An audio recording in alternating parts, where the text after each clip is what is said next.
નમસ્કાર વિદ્યાર્થી મિત્રો। તો હવે આપણે આજે આગળની થિયરી ભણવાની છે।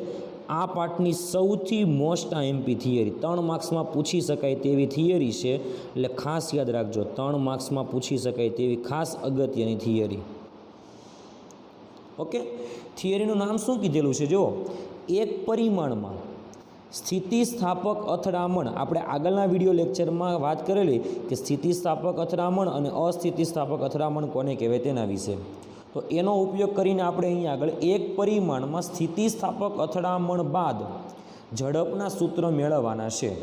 એટલે બે પદાર્થ હશે, માની લો કે એક પરિમાણમાં ગતિ કરતા બે પદાર્થ લઈ લો, ખાસ ધ્યાનથી જોજો। અહીંયા આગળ મેળવવાનું શું છે ને એના વિશે પહેલાં આપણે વાત કરી લઈએ।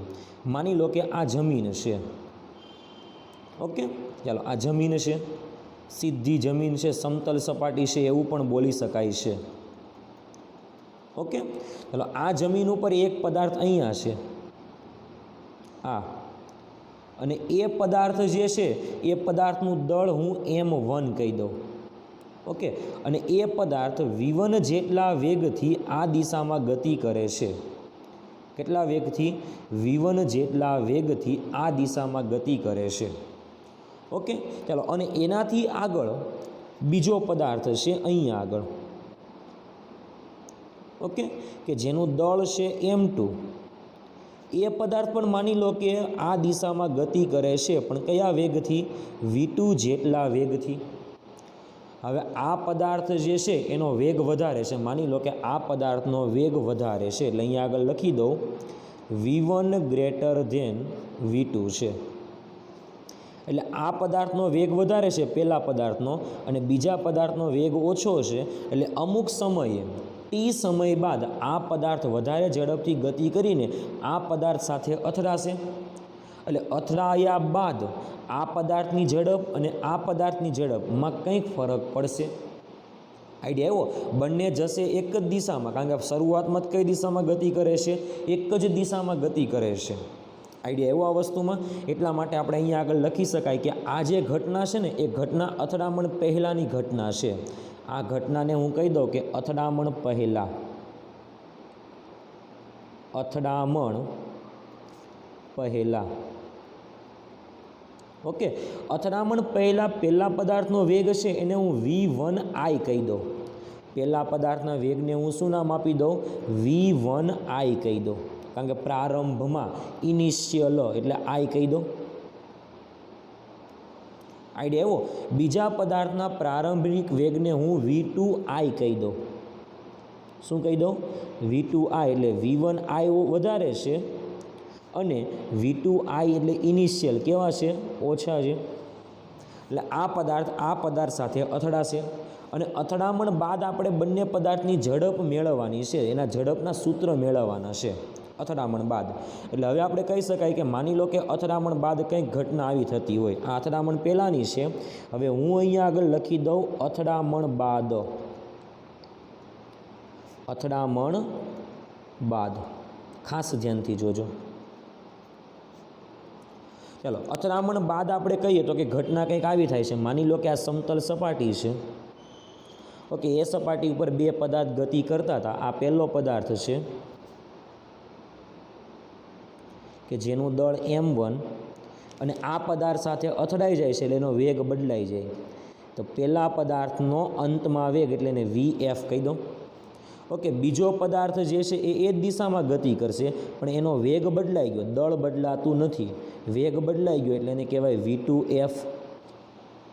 આઈડિયા એવા વસ્તુમાં વિદ્યાર્થી મિત્રો? ઓકે, ચાલો તો હવે આપણે v1f અને v2f મેળવવાના છે। શું મેળવવાનું છે?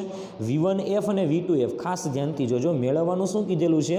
અથડામણ બાદ ઝડપના સૂત્ર મેળવો। અથડામણ બાદ ઝડપ કેટલી છે પહેલા પદાર્થની? v1f અને બીજા પદાર્થની v2f, પણ કેવા સંઘાતમાં? સ્થિતિસ્થાપક સંઘાતમાં। ઓકે, આપણે સ્થિતિસ્થાપક સંઘાતમાં કીધેલું કયા નિયમ યાદ રાખવાના? તો કે ગતિ ઉર્જા અને વેગમાન સંરક્ષણના નિયમનું પાલન થાય છે તે યાદ રાખવાનું છે। એટલા માટે અહીંયા આગળ કહી શકાય કે સંઘાત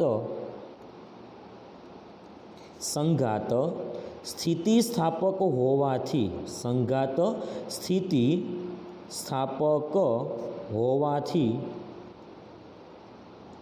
પહેલાં તો શું કહી શકાય, સંઘાત સ્થિતિસ્થાપક છે એટલે કહી શકાય કે તંત્રનું પ્રારંભમાં કુલ વેગમાન, તંત્રનું પ્રારંભમાં કુલ વેગમાન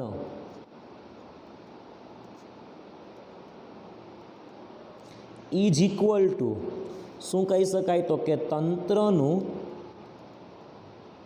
અંતમાં કુલ વેગમાન. ઓકે, તંત્રનું પ્રારંભમાં વેગમાન જે છે એને પી ઇનિશિયલ કહી દો અને અંતમાં જે વેગમાન છે એને પી ફાઇનલ કહી દો. પ્રારંભમાં વેગમાન તંત્રનું પહેલા પદાર્થનું વેગમાનનું સૂત્ર દળ m1 વેગ v1i પ્રારંભમાં વેગમાન પ્લસ પ્રારંભમાં બીજા પદાર્થનું વેગમાન m2 v2i, કારણ કે વેગમાનનું સૂત્ર છે mv, બીજા પદાર્થ માટે છે એટલે સંજ્ઞા 2 વાપરેલી છે, ઇઝ ઇક્વલ ટુ પ્રારંભમાં પતી ગયું, અંતમાં વાત થાય તો m1 અંતમાં વેગ બદલાય છે v1f થઈ ગયો, પ્લસ અહીંયા આગળ લખવું હોય તો આપણે લખી શકાય, શું લખી શકાય, m2 v2f લખી શકાય છે. આઈડિયા એવો આ વસ્તુમાં. ઓકે, હવે આપણે આ પદને અહીંયા લઈ લઈએ, આ જે પદ છે એને આપણે અહીંયા આગળ લઈ લઈએ અને આ પદને આપણે અહીંયા જવા દઈએ એટલે આપણું નવું સમીકરણ શું બનશે, ખાસ ધ્યાનથી જોજો, m1 v1i minus m1 v1f, કારણ કે આ સાઈડ આવ્યો એટલે માઇનસ થયો, is equal two m2 v2f minus m2 v2i. Okay, ચાલો કોમન શું નીકળે એના વિશે પહેલાં આપણે વાત કરી લઈએ. કોમન નીકળશે m1, તો આપણે કોમન કાઢી લઈએ m1 કાઉન્સમાં v1i માઇનસ v1f કાઉન્સ પૂરો is equal two m2 કાઉન્સમાં v2f minus v2i. Idea એવો.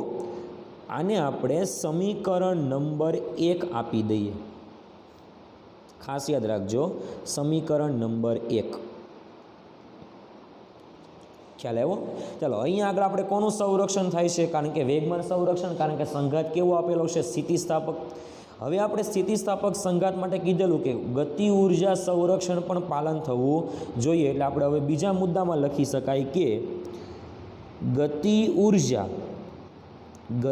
ઉર્જાનું સંરક્ષણ થવું જોઈએ, ગતિ ઉર્જાનું સંરક્ષણ થવું જોઈએ, એટલે કે પ્રારંભમાં તંત્રની કુલ ગતિ ઉર્જા એટલે કે ઇનિશિયલ ઇઝ ઇક્વલ ટુ અંતમાં તંત્રની કુલ ગતિ ઉર્જા, તેને કહેવાય કે ફાઇનલ. ઓકે, પ્રારંભમાં ગતિ ઉર્જા બોલો 1/2, ગતિ ઉર્જાનું સૂત્ર આવે 1/2 પ્રારંભમાં પદાર્થનું દળ m1, પ્રારંભમાં પદાર્થનો વેગ v1i² પ્લસ 1/2 દળ m2, વેગ કેટલો છે બીજા પદાર્થનો v2i² ઇઝ ઇક્વલ ટુ અંતમાં પહેલા પદાર્થનું દળ એનું એ જ m1, વેગ બદલાઈ જાય છે v1f થઈ જાય એટલે v1f² પ્લસ આપણે લખી શકાય કે પ્લસ 1/2 m2 v2f², શું લખી શકાય, v2f². ઓકે, ડાબી અને જમણી બાજુથી v1/2 કેન્સલ કરી નાખીએ એટલે આ સાઈડ વધશે શું, m1 v1i² plus m2 v2i² is equal two m1 v1f² plus m2 v2f². ચલો એક સાઈડ આપણે એકવાળા પદ ભેગા કરી દઈએ અને બીજી સાઈડ બે પદાર્થવાળા ભેગા કરી દઈએ એટલે આપણું નવું સમીકરણ આવું બનશે m1 v1i² minus m1 v1f² is equal two આ સાઈડ જાય એટલે માઇનસ થશે એટલે અહીંયા આગળ આવે m1 v1 f square minus m2 v2 f square. Idea એવો આ વસ્તુમાં વિદ્યાર્થી મિત્રો. ઓકે, ચાલો હવે કોમન શું નીકળશે? m1. ચાલો m1 આપણે કોમન કાઢી લઈએ એટલે વધશે શું? તો કે m1 કોમન નીકાળી લઈએ એટલે વધશે અહીંયા આગળ v1i સ્ક્વેર માઇનસ અહીંયા વધશે v1f square is equal two અહીંયા આગળ 2 આવશે, અહીંયા પણ 2 જ આવશે ને. ચાલો જોજો ધ્યાનથી. હવે અહીંયા આગળ શું કહી શકાય? અહીંયા આઈ આવશે, ધ્યાનથી જોજો. સ્ટેપમાં થોડુંક અહીંયા આપણે આઈ કરી દઈએ. ચાલો ધ્યાનથી જોજો. હવે અહીંયા આગળ શું કોમન નીકળે? m2 કોમન આવશે v2f square minus v2i square. Idea એવો આ વસ્તુમાં વિદ્યાર્થી મિત્રો. ઓકે, ચાલો હવે આમાં આપણે નિયમ વાપરી દેવાનો x square minus Y સ્ક્વેરનો.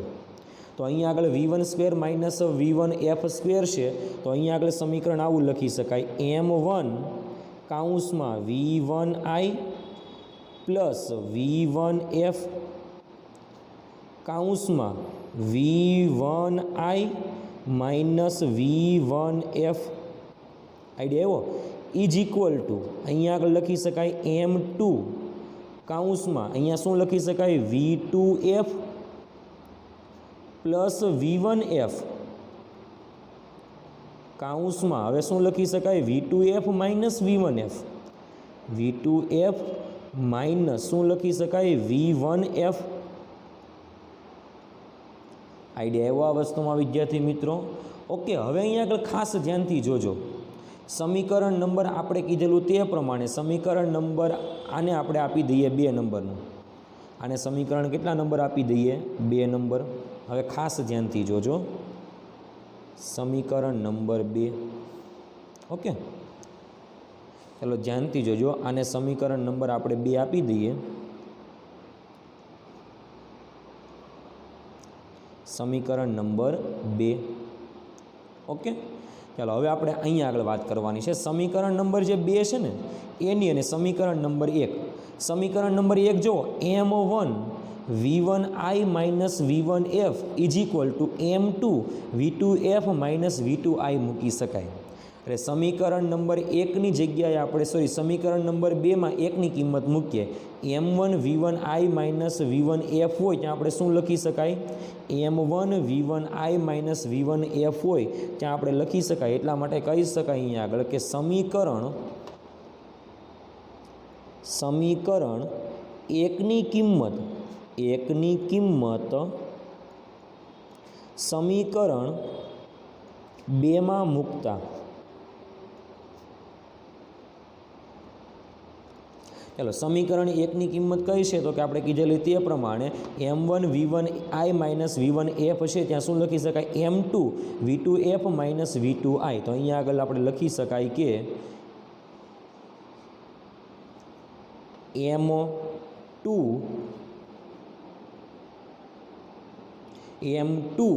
કાઉન્સમાં v2f minus v2i લખી શકાય. ચાલો આટલા બરાબર જ આપણે લખેલું છે.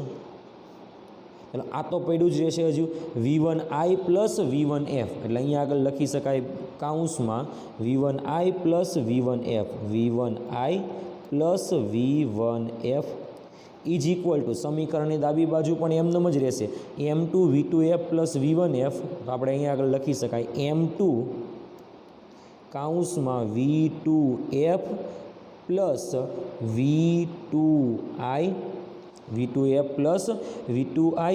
અહીંયા આગળ આપણે કહીએ તે પ્રમાણે v2 આવશે ને v2. અહીંયા પણ આપણે કહી શકાય તે પ્રમાણે v2. ઓકે, ચાલો તો હવે આપણે આગળ વાત કરીએ. v2f પ્લસ v1f અને અહીંયા આગળ આવશે v2f માઇનસ અહીંયા આગળ આપણે i આવશે કારણ કે v2i છે ને એટલે 2i આવશે અહીંયા. સોરી i અહીંયા પણ શું આવશે? i આવશે. ચાલો તો ધ્યાન આપજો. v2f plus v2i. તો અહીંયા આગળ v2f પ્લસ v2i બ્રેકેટમાં આપણે કીધેલું તે પ્રમાણે v2f V2F માઇનસ V2I. ખાસ ધ્યાનથી જોજો. હવે સામસામેના પદ કેન્સલ થશે. જો આ M2 કેન્સલ થઈ જશે, V2F minus V2I, V2F minus આ V2I કેન્સલ થઈ ગયા.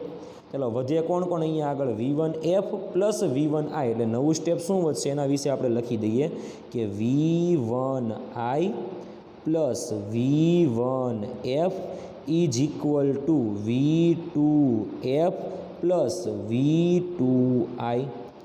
ચાલો V1Fને સૂત્રનો કરતા બનાવી દઈએ એટલે V1F ઇઝ ઇક્વલ ટુ બને V2F plus V2I minus V1I. કારણ કે આ V1F એટલે અથડામણ બાદ પદાર્થ એકનો વેગ. અથડામણ બાદ પદાર્થ એકનો વેગ. આને આપણે સમીકરણ નંબર કેટલા? સમીકરણ નંબર 3. આઈડિયા આવ્યો? હવે આ સમીકરણ નંબર 3ની કિંમત છે ને તમારે આ સમીકરણમાં મૂકવાની છે. ખાસ ધ્યાનથી જોજો. જો આ જે સમીકરણ જે છે ને પ્રારંભમાં વેગમાન અને અંતમાં વેગમાન, એટલે આ જે સમીકરણ છે ને આ સમીકરણ, આને પણ આપણે હાઇલાઇટ કરીશું. ઓકે, આ સમીકરણમાં મૂકતા ખાસ ધ્યાનથી જોજો. આ સમીકરણ કયું સમીકરણ? M1V1I plus M2V2I is equal to M1V1Fની કિંમત સમીકરણ નંબર 3 પરથી મૂકી દઈએ એટલે આપણને સમીકરણ શું મળશે? ખાસ ધ્યાન આપજો.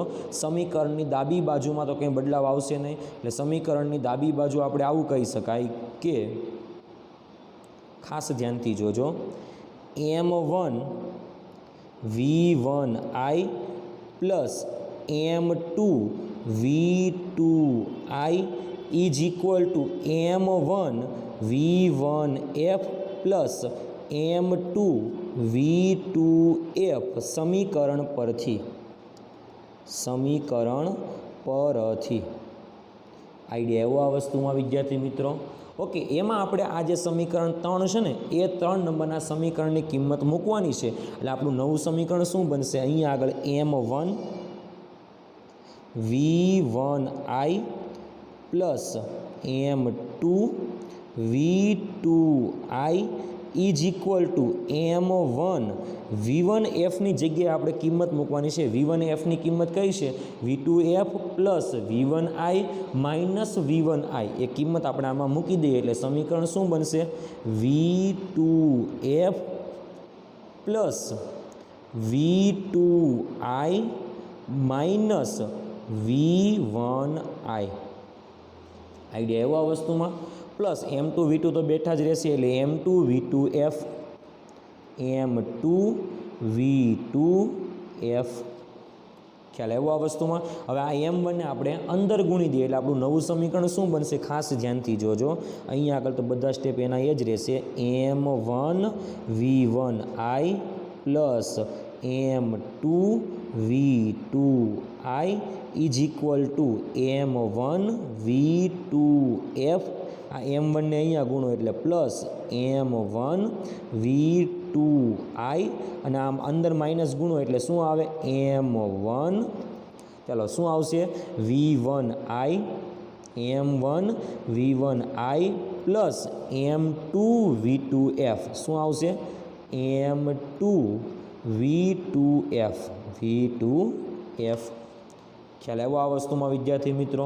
ઓકે, ચાલો કેન્સલ શું થશે? અહીંયા આગળ M1V1I છે તો અહીંયા આગળ માઇનસ M1V1I છે. આ સાઈડ આવે એટલે 2 વખત થઈ જશે. એટલે પહેલાં આપણે લખી દઈએ 2 વખત M1V1I લખીએ. શું લખીએ? M1V1I લખીએ. પ્લસ અહીંયા આગળ M2V2I ઇઝ ઇક્વલ ટુ, ખાસ ધ્યાનથી જોજો. હવે અહીંયા આગળ આ 2 સ્ટેપમાંથી કોમન શું નીકળશે? M1 નીકળશે. શું નીકળશે? M1 નીકળશે. અને અહીંયા આગળથી વધે કોણ? V2. અથવા આપણે પહેલાં આમનામ જ લખી દઈએ 2 minute. M1V2F plus M1V2I.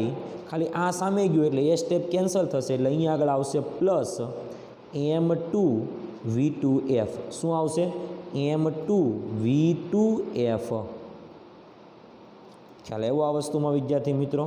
Okay, હવે ખાસ ધ્યાનથી જોજો। ધારો કે અહીંયા ધારણા કરવાની છે કે ધારો કે અથડામણ પહેલાં, આપણે કીધેલું ને અથડામણ પહેલાં, આપણે અહીંયા આગળ શરૂઆતમાં જ વાત કરેલી કે અથડામણ પહેલાં બંને પદાર્થ ગતિ કરે છે। હવે અહીંયા આગળ ધારણા કરી લો કે ધારો કે અથડામણ પહેલાં M2 પદાર્થ સ્થિર હોય તો, એટલે આ ગતિમાં હોય અને આ કેવો હોય? સ્થિર હોય તો। જો ગતિમાં હશે તો વાત બરાબર છે, પણ માની લો કે આ સ્થિર હોય તો, એટલે નવી ધારણા પ્રમાણે આપણે લખવું પડશે કે ધારો કે અથડામણ પહેલાં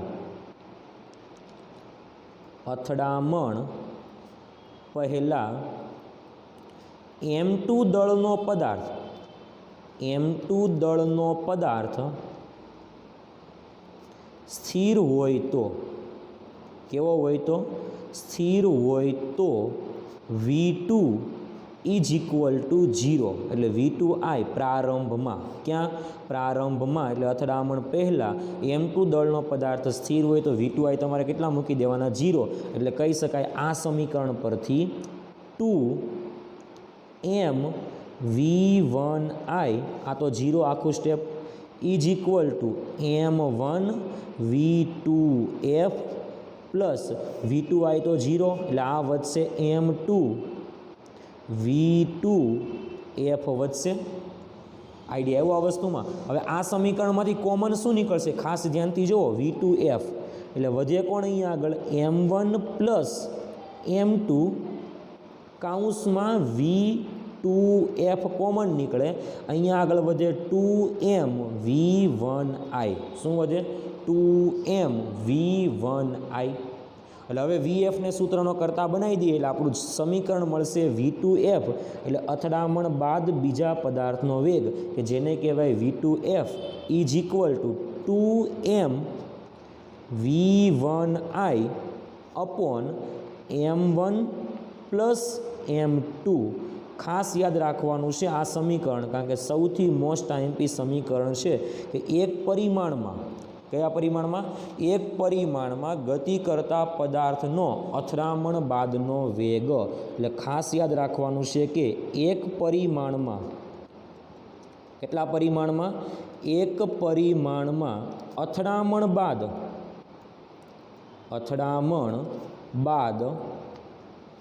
પદાર્થ બેનો વેગ।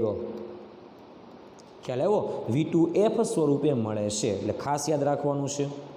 ઓકે, હવે આપણે અથડામણ બાદ પદાર્થ એકનો વેગ નક્કી કરવો છે તો આપણી પાસે સમીકરણ નંબર 3 હતું, જુઓ એ, એટલે કહી શકાય કે સમીકરણ 3 પરથી આપણે હવે લખી શકાય કે સમીકરણ 3 પરથી, એટલે અહીંયા આગળ લખી દઉં કે સમીકરણ